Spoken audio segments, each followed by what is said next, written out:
Okay, today we're going to talk about slant asymptotes. And the way you find a slant asymptote, you can do long division, or if you prefer synthetic division, you can do that too. A slant asymptote is also called an oblique asymptote, so you'll see it both ways. So if you're looking it up online, sometimes you'll see slant asymptote or oblique asymptote. They mean the same thing. Okay, a slant asymptote occurs when the degree of the numerator is 1 degree higher than that of the denominator. Okay, so all of these examples that we're going to cover today, the numerator is just going to be 1 degree higher than the denominator. If that happens, you're going to have a slant asymptote instead of a horizontal asymptote. Okay, go ahead and set up how to do the long division, and we'll walk through it together. All right, so x times what will give you an x squared? Yep. Now you just multiply. X times x is x squared. Negative 1 times x is a negative x. From here, we subtract, meaning we're going to change the signs. Those cancel, you're left with a negative 6. Now, whenever you're finding the slant asymptote, you can ignore the remainder. What is up here is your answer. So your slant asymptote is the equation y equals x. So your slant asymptote is y equals x. So let's go ahead and graph that line. Your y-intercept is at the origin, 0, and your slope is just 1. So this is your slant asymptote.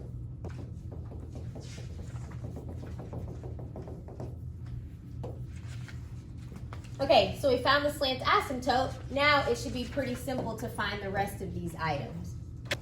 So your first step, you always want to factor first. So I'm going to factor first. The numerator is x minus 3 and x plus 2. And your denominator is x minus 1. So if I want to find x-intercepts, you set the numerator equal to 0 and solve it. So your numerator, x minus 3, if you solve it, you'll get 3. So that's one of your zeros.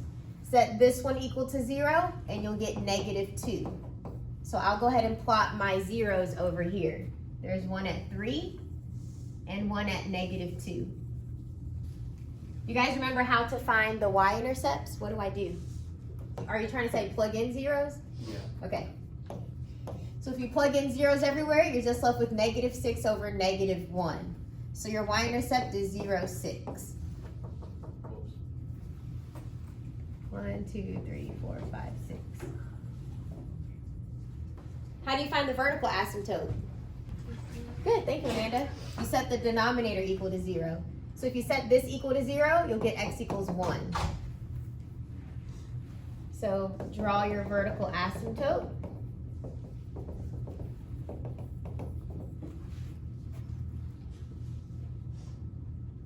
All right, I think we have everything we need to graph. Okay, so the way your graph is going to look, you always get close to the asymptote and you need to go through the points that you have. Get close to the asymptote and go through the points that you have. So that's what your graph looks like. Let's talk about the domain. You always start on the left. So this is the left side of my graph. And if you follow the line, it'll just keep going this way towards negative infinity. And if you follow my line, it gets very close to this asymptote. That is at the x value 1. Then it continues on the other side of 1, and it just goes to the right. So that's 1 to infinity. Another way you can write it is just x cannot be 1. So for your domain, I would draw a little note here. You always want to pay attention to vertical asymptotes and holes if you have them. In this case, we didn't have any holes because nothing canceled out. Okay, interval work. Let's say, and you can pick whichever one you want so you can get your own practice. Let's say, where is the function greater than or equal to 0? Let's do this one. So I'm just going to highlight all the parts of the graph that are greater than 0. Greater than or equal to 0. This part of the line is above 0, and so is this part of the line. Okay, so let's give the domains of those highlighted parts. This is from the x value negative 2, and it goes to the asymptote. So that interval greater than or equal to 0. So right here, it is equal to 0 right here. So -2 to the asymptote is 1, and that needs to be a parenthesis because you cannot equal the asymptote. It's also equal to 0 at this x-intercept, and that's at 3. And then it keeps going up. So this is where the graph is greater than or equal to 0. All right. For this problem, I know I'm going to have a slant asymptote because the degree of the numerator is just 1 degree higher than the denominator. So I'm not going to have a horizontal asymptote. I'm going to have a slant asymptote. Okay? So the way to find the slant asymptote, you're going to do long division. So I'm going to do x cubed minus 4x squared minus 9x plus 36 divided by x squared minus 16. X squared times what will get you x cubed? Yep, good. X. From here, you just multiply. X squared times x is x cubed. -16 times x is -16x. Notice, guys, I made it aligned with the x. Normally, you would put it here, but this is just a regular x, so I put it with the x's, okay?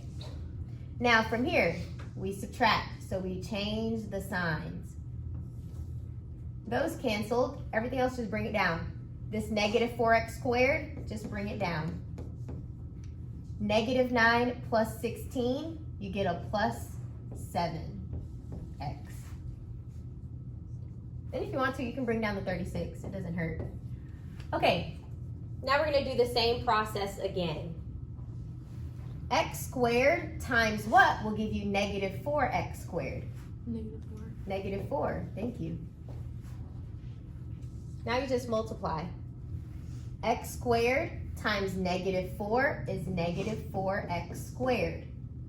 -16 times -4 is 64. Where should I put it? Under the 36. Exactly. Put the numbers together. Okay, from this stage, or after this stage, you just change the signs. Change, change. Those cancel out, bring everything down. So I have a 7x, and 36 minus 64, doesn't matter. Let me tell you, this is the remainder. Because x squared, you can't put it into 7x, so we're done here. Your remainder, it doesn't matter. You can ignore the remainder. Your slant asymptote is what's up here, your quotient. So your slant asymptote is y equals x minus 4. That is your slant asymptote. And you can go ahead and graph it. So your y-intercept is -4. 1, 2, 3, 4. And your slope is 1. So up 1 over 1. So this is your slant asymptote. The denominator, y'all should have done that in like 2 seconds. This is a difference of squares. So what are the factors for the denominator?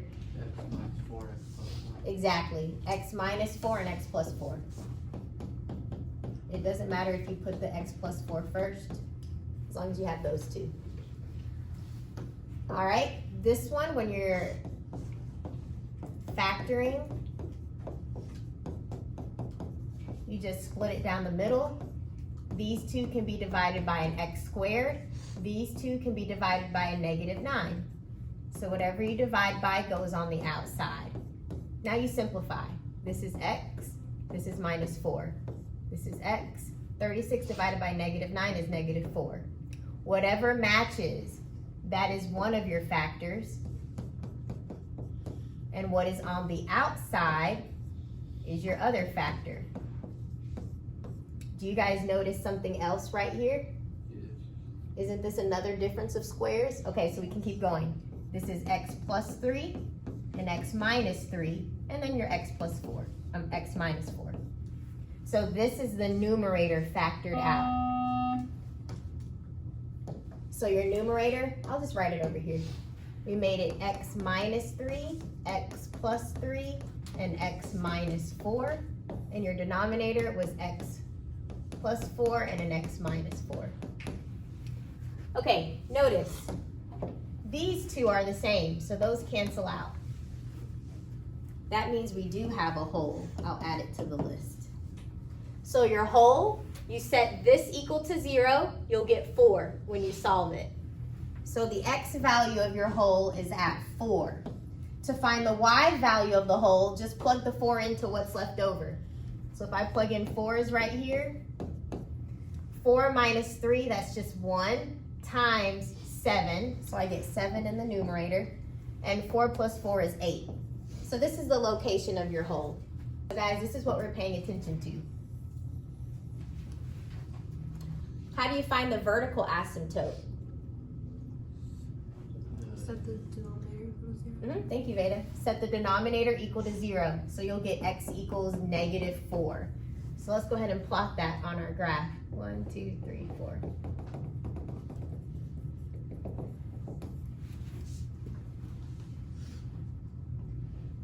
How do you find the zeros? Set the numerator equal to 0. You set the numerator equal to 0. So for this one, if you set it equal to 0 and solve, you'll get a +3. And for this one, if you set it equal to 0, you'll get a -3. So I'll go ahead and plot those. You have one at -3 and one at +3. All right, last question. How do we find the y-intercept? Plug in zeros. I think it's easiest to plug in zeros for the original problem, because if I plug in a 0 here, here, here, and here, all those are gone. You're left with 36 over -16. And you can simplify that. So you'll get 0, -36 divided by 16. What can we simplify this by? Perfect. You divide both of these by 4s. And it'll be negative. Or you can put 2 point something. -9/4. About right there. Okay, so how we graph it. Remember, you have to draw your line through the points that you made. So get close to the asymptote and go through those points. Get close to the asymptote. Your other graph is going to be over here, down there. Also, just a clue, you're left with 2 x's in the numerator. That's x squared. That's why it looks like a U shape.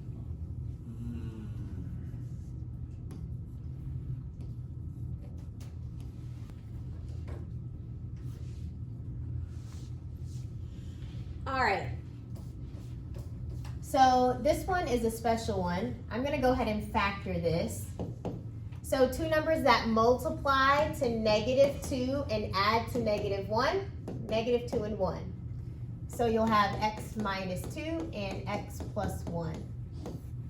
Your denominator, to factor this, both of these can be divided by a 2. So 2 goes on the outside, you'll be left with x plus 1. Because 2 times x is this 2x. 2 times 1 is this 2. So now it's completely factored. And simplify it. This factor cancels out with this factor. So I know there's going to be a whole. Whatever canceled out, set it equal to 0 and solve. So x plus 1, if you solve it, you'll get a -1. To find the y value, just plug in a -1 into what's left over. So -1 minus 2 is -3 over 2. So this is the location of your whole. You can also write it like this. Okay, now let's simplify this. I want you guys to see what's left over. We have x minus 2 over a 2. This is what's left over.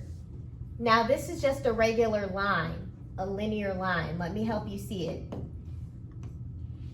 X over 2 and then 2 over 2. You can split up the fraction. You can do it like this and like that. You have 2 fractions. Now you can just graph it. What's 2 over 2, guys? Is just 1? Okay. Let me just write 1. So this is your y-intercept. at -1, and your slope is 1/2. So go up 1 over 2.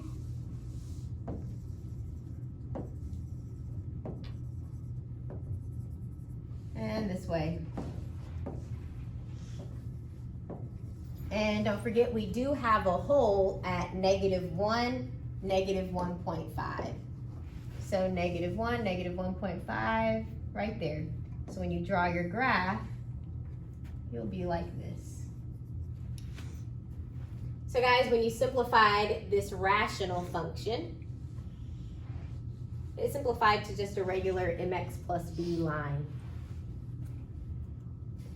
So there's no vertical asymptote, no slant asymptote. Your x-intercept, your 0, is at 2. And that makes sense because when you set this numerator equal to 0, you would get 2. You don't have a vertical asymptote because if you set this denominator equal to 0, 2 equals 0, that's not true. That's why it's just none. Right? So your 0 is at +2, 0. Your domain is just all real numbers except for you cannot be that hole. So you can write it like this. You have to go around the hole. You can also just say x cannot be -1. Remember, for your domain, you cannot be vertical asymptotes and you cannot be on holes. Okay, so that's what you need to pay attention to. Oh, and your y-intercept is at -1. You can either look at the graph or you can look right here. That's your y-intercept.